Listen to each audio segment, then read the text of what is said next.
Shalom lekulam. Hi everybody. Now I will give you a lesson about the Kelev rule. The Kelev rule is a lesson that we give our first graders, and before I lower my camera, I want to remind you that every lesson we start with calling the kids, so we will invite them to the lesson. So I'll say Kita Aleph bevakasha lavo leshiur chumash, and then we will and then once they're settled, we will review the expectation, and then I will review the previous knowledge. So the previous knowledge in this case, in the Kelev rule lesson, is they get it once they mastered these prefixes. Okay, so they know these prefixes. Okay, so I'm going to lower my camera and we're going to start with the lesson.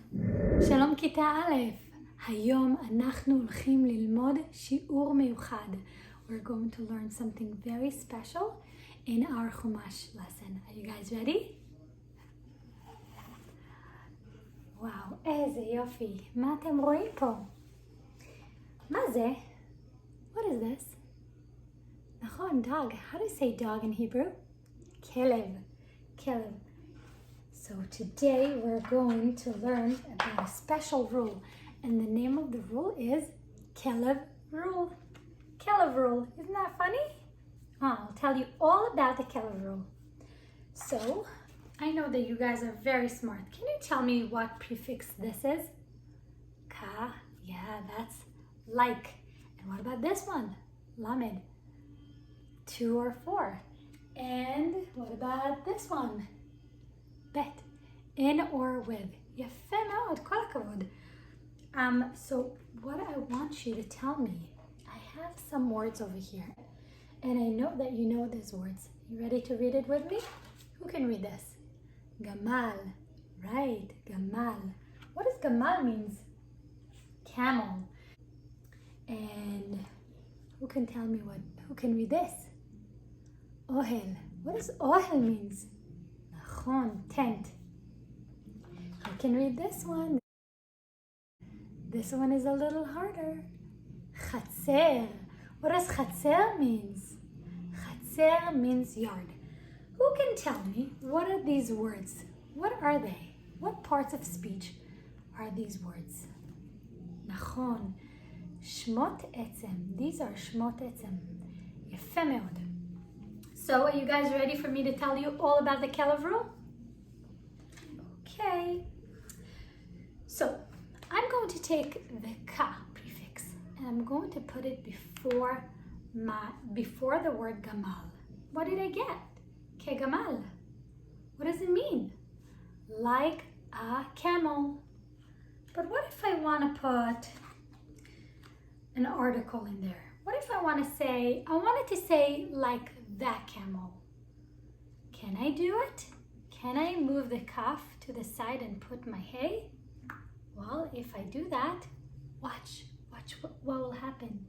The calf will eat up the hay, and instead of saying kehagamal, now it says kagamal. And what does it mean in Hebrew? Like the, because the hay is still there, it's in its belly, like the camel. Let's do another one. Shall we? Let's take this prefix, le. Now I'll put it in front of the word ohel. What does it mean now? La ohel, which means to a tent. But if I wanted to say to the tent, so can I move my lamed and put my hay? Can it say leha ohel? No, I'll tell you why. Because the lamed will eat up the hay and will take away its nekuda. And now I have la ohel. What does la ohel means? To the tent. יפה. And now let's do another one. I'll take the bet and I'll put it before the word chatzer. What does it mean now? in a yard. But I wanted to say in the yard. So I will take a prefix hey. Can I do this? Let's see what would happen. Oh look, the bet ate up the hay and took away its nekuda. So it doesn't say he chatzer, it says be chatzer. And what does it mean in English? It means in the yard. In the yard. Beautiful. So this, chaverim, is the Kelev rule. It says every time we have the letters Kaf, Lamed, and Bet, which are the letters in the word Kelev, Kaf, Lamed, Bet. Every time we have those letters with the nekudot, Patach, Kamat, and Segol, it's as if there is the letter Hey hiding right there. Okay? We don't say Ke ha-gamal, we say ka-gamal.